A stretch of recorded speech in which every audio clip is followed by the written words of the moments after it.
when I'm there, and I'm not there all the time, but Let me ask you something because it's a big thing. It was a big thing during Iraq, Afghanistan, which is like guys got a war is a drug. It's very very addicting. During the Vietnam era, um, did you see that? Like, did you see guys? They were ready to there go were back. again. I wasn't privy to being on the ground that much. I was boots on the ground in Yeah, Da Nang maybe a dozen times, but I didn't see the guys in the bush, you know.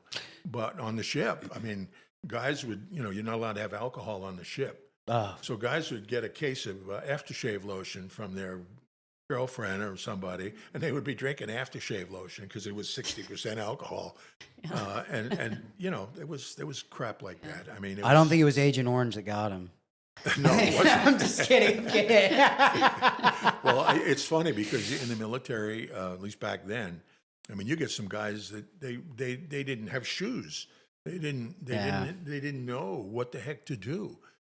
One guy, he was in my division, and he wanted to get a watch, and so he borrowed the money to get a watch, and then he pawned it so he could have money to buy beer. Yeah. Well, he bought the watch for $50 and sold it for 5, and then had some beer, and then they said, "Well, you still owe him the 50." He says, "Well, I sold it."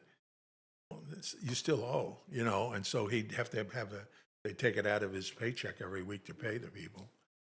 Yeah, I read a book back when I was like in the fifth grade. It was like the Journal of Patrick Seamus. I think that's the name of it. I think that was his last name, but I think he was 101st.